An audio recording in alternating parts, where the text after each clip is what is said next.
Bismillahirrahmanirrahim. Alhamdulillahi Rabbil Alameen. Wassalatu wassalamu ala khairul mursaleen. Muhammadin al-Nabi al-Ummi. Wa ala alihi wa sahbihi ijma'in. Amma ba'd. يقول الله تعالى في القرآن الكريم إن الله وملائكته يصلون على النبي يا أيها الذين آمنوا صلوا عليه وسلموا تسليما اللهم صل على سيدنا مولانا محمد صلى الله عليه وسلم. If we remember before last, I guess that was this Sunday, we dealt basically with stages of growth in the Islamic movement, but we referred to that. We was really dealing like the stages of Islamic revolution, the process of evolution.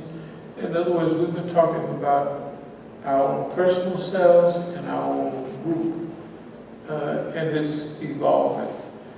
What we had said is that Dr. Khalil Siddiqui had his statements clearly stated what he said on tape and what he said personally was that ready or not, here we come. Like, we want you to assume certain responsibilities. This is actually what he was saying in words, because he was clear, so was everybody else, that he was reaching the end. So I understood exactly what he was saying. But remember, when we talk about scanning the environment, we looked at our environment. We looked at our position. We looked at what Dr. Khalil Siddiqui had said. We looked at the environmental circumstances. Now, for me and for them, environmental circumstances is deep. Like, they have, when I say they, that means our allies, have realized that whatever area I'm put in, I'm going to get up on that area. So if they sent me to Sri Lanka, and they wanted someone to speak on Sri Lanka, everybody looks Indian and probably derived. That's what a Tamil terrorist, and then the war went on for a long time. In fact, most of the Muslims were Tamils, which we could relate to. When we go there, we could relate to them, and they had radio programs. They wanted us to speak on about 7%, most of the people are Buddhist. I mean, they wear saris, they look Indian. It's right down on the side of India. So they are of Indian origin. There's Tamils in India, Tamil Nadu, all those. So when we come there, we get up on what's happening right away. To the point that would you come to the radio station and speak on Christian, 7% of the people are Christians, about 7% are Muslims, and the other percent are Hindus. Are Buddhists, not Hindus. They're Indian, but they're Buddhists. Because Buddhism and India and China have a long history. But anyway, they Buddhists. Remember, Shaolin is Buddhist temple, right? Anyway, so,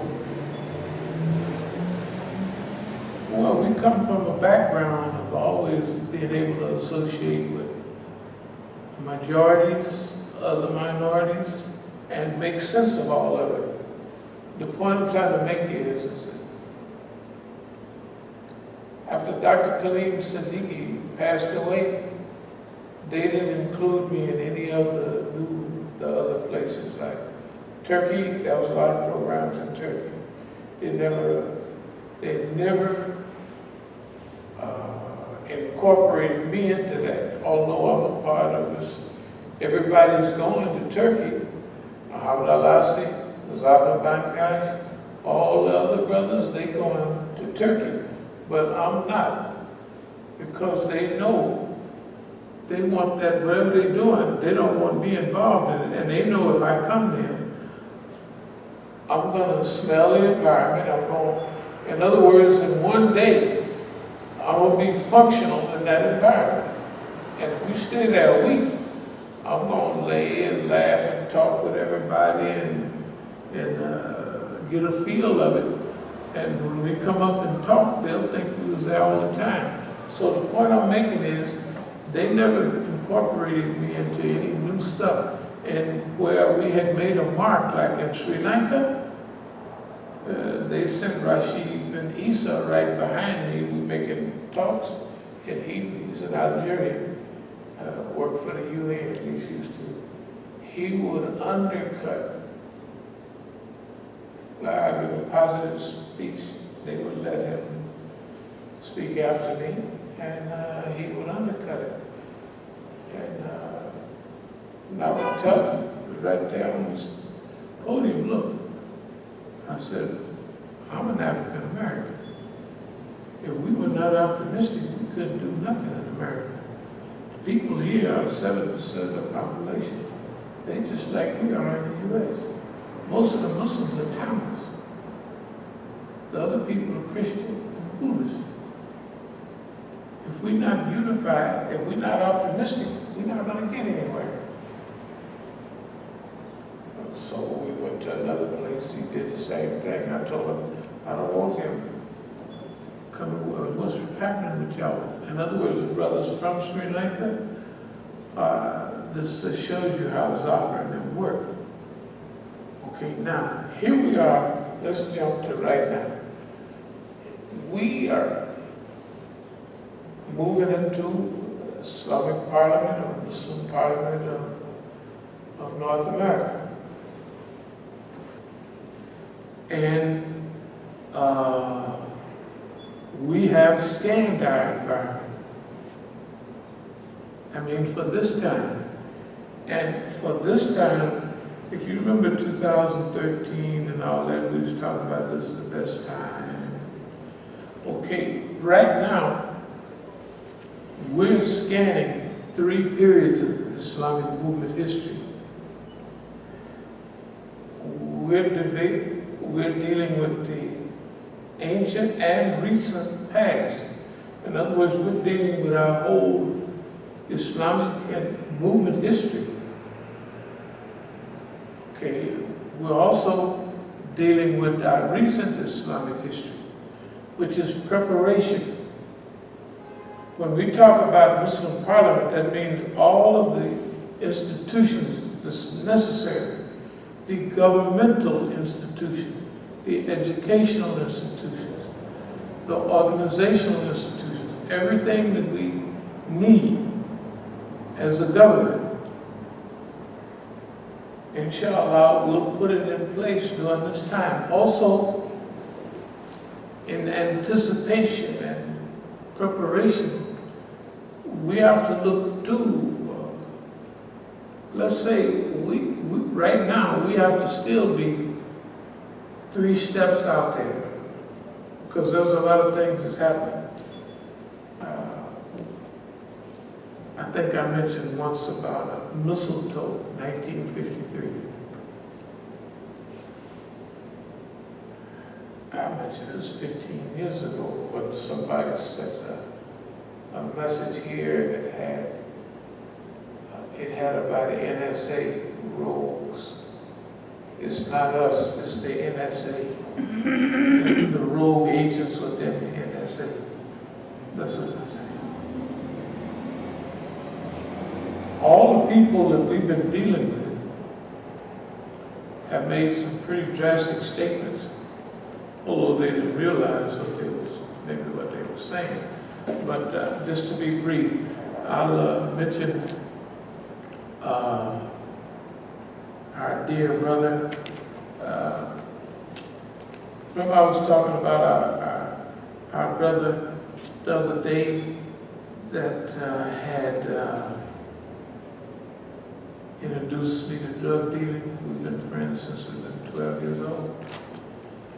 Okay, so in about 1986, we was in front of Masjid, and I was telling him, yeah, we're in a deep position here. It's not what's happening. It's not what it looks like. That we deep into this Islam stuff, you know. And he says to me, yeah, maybe in 20 years. He had no reason for saying that unless the government had told him, yeah, we're preparing him for something. My Brotherhood was explicit, and it caught him off guard, because they didn't expect me to move the way I did on Jahari Abdul-Alim. And he looked at me and he said, we had big plans for you. We have big plans for you. We, the system. My Brotherhood down with the system all the way, from way, way back. You know, from all of the people who are big ministers now before, they bought that Muslim house back in probably the 60s or something like that. So my Brotherhood have been hooked up with the Yazidis, with everybody, all along. Abdul Malik said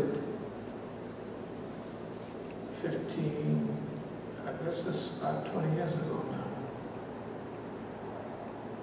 About 16 years ago, when they was, Imam Jamil was having, he says to me, yeah, it looks like they're clearing the way for you. What he was saying is that I am being prepared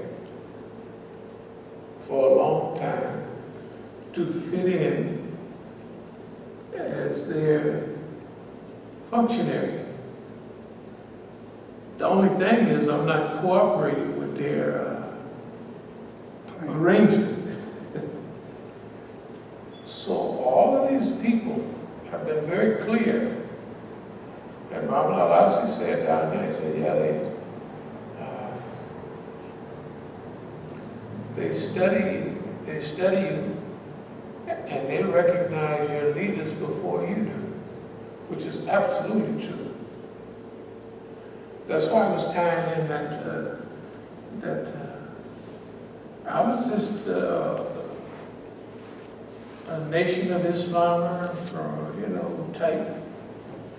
In 1965, I get out of the pen. Now in Oakland, this is the first person they ever seen. He don't eat pork, he don't get high, he don't drink, he don't do none of that. And after work, we collected everybody. We met at one of our friends' house. We lift weights and everything. So it was not a club like, but it was all of us, you know. Now they looked at that as a game. They looked at it as leadership. And they looked at it, we want to divert this guy from this. He saw it as a threat. Yeah, they looked, this is a threat to it's black nationalism, 1%. The guy has already started working. He bought a car. He has 11 pair of shoes. He has, you know, and saved up a lot of money because I didn't have no vices. And I was staying with my mom and them, you know, I'm the youngest, so everybody's gone. I was happy to be there.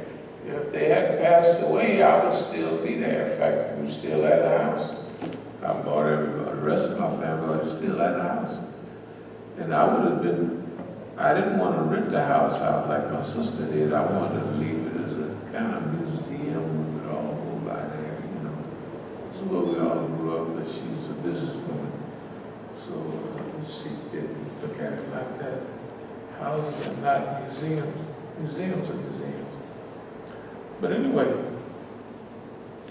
I just said that, and this mistletoe, 1953, my personal belief, I'm absolutely certain that I've been a test case number XR721 or something like that for a long time. I mean, I know that. I'm not going to get into why this don't happen, why that don't happen, but I know that for sure. And I know, like right now, the attention that they paid to me is ridiculous. They didn't pay that much attention to Martin Luther King, nor Malcolm X, nor anybody else. They didn't pay that much attention. Nor did they have time to arrange the environmental circumstances like they had. So with all of that going on, I'm going to try to make sense of this. We have the Muslim Parliament.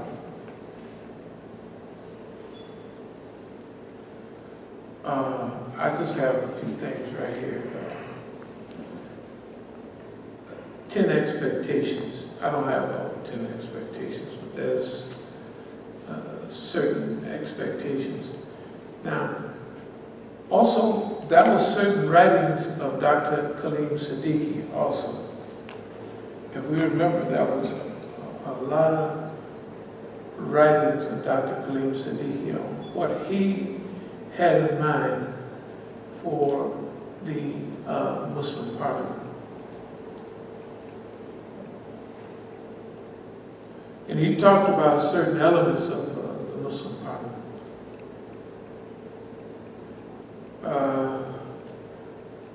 First of all, he talked about the Muslim Parliament as an intellectual organ. That means it was a minority political system that listened to the people, measured the people's feelings, hopes, dreams, and admirations, and realized the priorities of the community and spoke on those issues, communicated those issues. That was one aspect of Masjid al-Islamic fi Britannica. That was the other element, the non-territorial government. That was state power. That was for the exercise of collective power in action. Okay.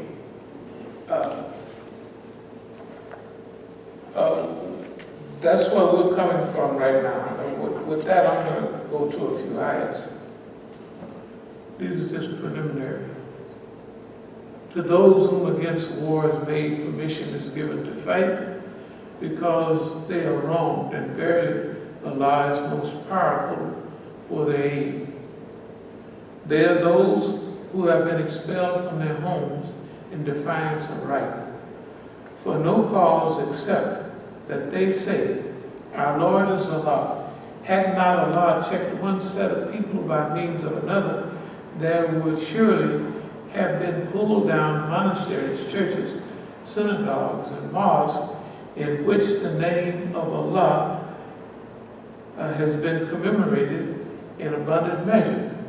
Allah will certainly aid those who aid His cause, for verily Allah is full of strength, exalted in might, able to enforce His will.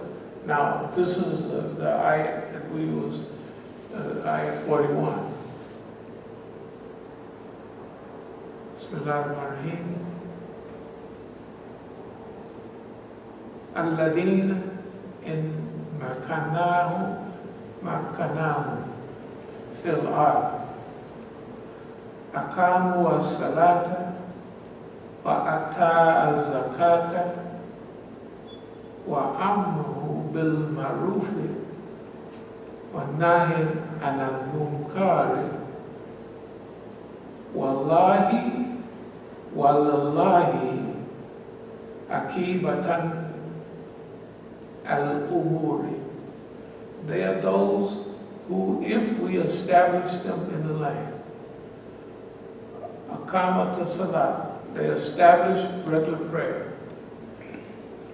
They give in regular charity. In other words, they establish the institution of zakat, infaq, all of those things. Amir bil ma'ruf wa nahy anil munkar. Enjoin the right and forbid the wrong, and with Allah rest the end and decision of their affairs. That's where we are now. So we're moving from the minority position of thinking the intellectual aspect. We've always been kind of past that. We've always been into instituting a little bit. But if you remember, in the last few years, we've been almost anti-power. Although we have these ayats all out of our thing, but because of the time, place, and circumstance, because of the environmental circumstances and the way they're issuing the power to us is a trap. When we talk about power, we're talking about instituting our own power base and our own power principle under the guidelines of Islam. And this is what it tells us to do. Those who gain power by anything in the land, they establish Islamic institutions. Okay, that's what we're doing. So this non-territorial government, what we're talking about now, is evolved over what we've been doing in the past. In fact, I would say, Marx had a saying, Lenin, about one step forward and two steps back. Well, we're taking one step back and two steps forward. Because we're Muslim. In other words, power means the ability to get things done. But we have to get here and be here, like we said the other day, you have to be ready for the fight yourself. And Allah is arranging everything. No matter what the people is doing, no matter what they got in mind, Allah is arranging the affairs. Don't worry about the people and what the scheme they got in the back of their mind. We got them covered. But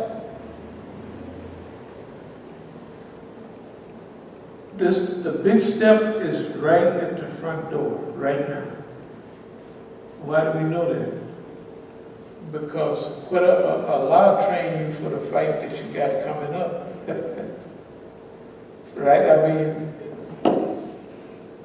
if with Allah rest the affairs, we do all this, but with Allah rest the end of all our affairs. So if we're talking about tafweed, turning over our affairs to Allah, that means we're not responding to the environment the way they're presenting it to us. We're putting it in the hands of Allah. And Allah trained us. I know we go over it all the time, but there's one of our favorite ayats. Let me see if I can pull it up, and then I'll get to the point. And hear and behold, there are messages and deeds for all who are wholly patient in adversity and deeply grateful to Allah, or else He may cause them to perish because of what they have wrought, or He pardons much. And let them know, those who call our message in question, that for them there is no escape. And remember that whatever you are given now is but for the passing enjoyment of life of this world, whereas that which is with Allah is far better and more endurance, long-lasting, long march, protracted perseverance, preserves all that. He shall be given to all who attain to faith and in their sustainer place their trust, and who shun the more heinous sins and abominations, and who, whenever they are moved to anger, readily forgive, and who respond to their call of their sustainer and are constant in prayer, and whose rule in all matters of common concern is consultation amongst themselves. Amruhu Shura Bainahum. This is what we get to Amruhu Shura Bainahum way at the top, although this is our favorite ayat. And who spend on others out of what we provide for them as sustenance, and who, whenever tyranny afflicts them, defend themselves, but remember that an attempt at requiting evil too can become an evil. There's even more on this. Well, yeah, that's a little more. And if those who are bent on denying the truth, give thee the lie, O Muhammad, remember that long before their time, the people of Noah, Ad, and the tribes of Thamud gave the lie to their prophets. And did the people of Abraham, and on and on and on, it says, and in every case, I gave ruin for a while to the deniers of the truth. But then I took them to task, and how awesome was my denial of them.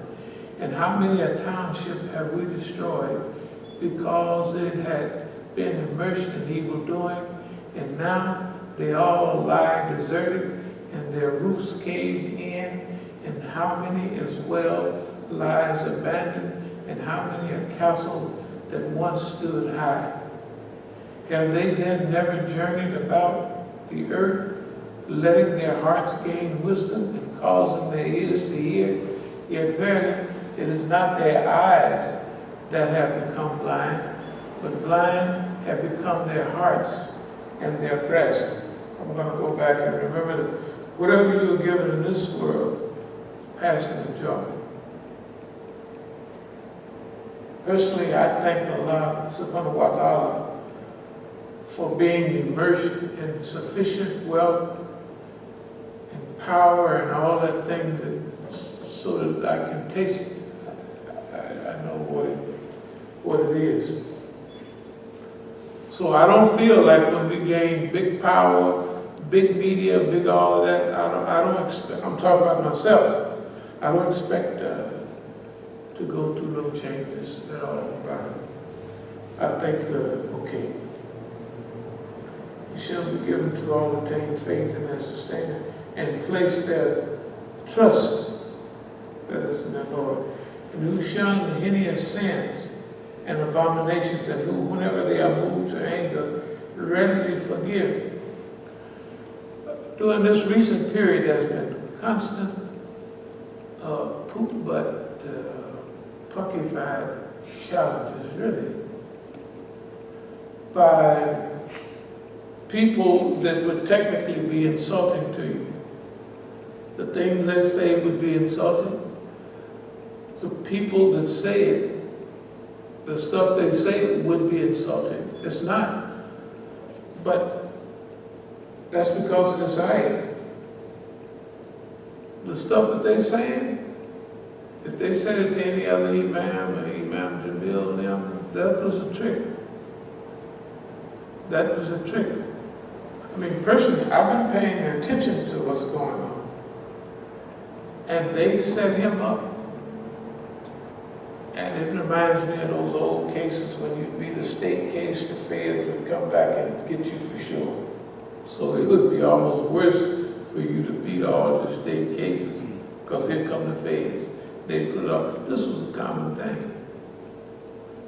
So in '96, Imam Jamil beat assault charges and all that down there. But they came back this time with stuff that worked. It was just simple punk stuff that the police are gonna harass them. Harass? Shoot, I'm telling you, they done jumped up on my head, they done did all kinds of stuff, but it had no effect.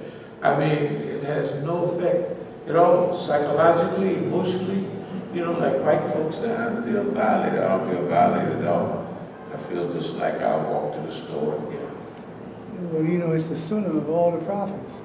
They read the Quran, but all of them were insulted, talked about, called crazy, called this, that. I mean, they gave them the whole gamut. And they kept worse. And they kept on rolling. I mean, it didn't have any effect on what they were doing. Okay, but see, people hear that, but they don't. Prophet Muhammad sallallahu alaihi wasallam is Khatam al-Nabiyyin. No more prophets coming after, because his whole life is here. The Quran is here. It was never changed. So everything is there. You don't need another prophet. Right. But there will be people that will take up the work. Right. That's what Mujahdids and the Islamic worker. Technically, what we're doing is we're taking up the mission of the Prophet. That's what the ayat said. We're taking up that mission. That's what we're doing. And we're challenging the system directly. We're not slipping up on the side, innuendo at you, you know what I mean? No. We're accepting this mission. Okay. But when they hit with anger, they readily forgive. Okay, no, I mean, these crazy people called me. If I'd have brought my phone, I got 6 calls. But see, that's especially for me. It don't mean nothing to me. They're not saying that stuff to nobody else. They're saying it to me. Right? A lot of symptoms directly for me. Because we've said it 100 times. The next big stage, when the big transition goes into effect, the white man with all the gold and the nationalists and the racists, those people are going to implement big fitna. And the people aren't going to be prepared for it. We have to be prepared for it. That's why we're working toward, power comes from wealth. You have a lot of money. You can be independent, with wealth, independently wealth. Khadija radiallahu anha, as the Quran said, and we made you independent. Okay, so we are independent.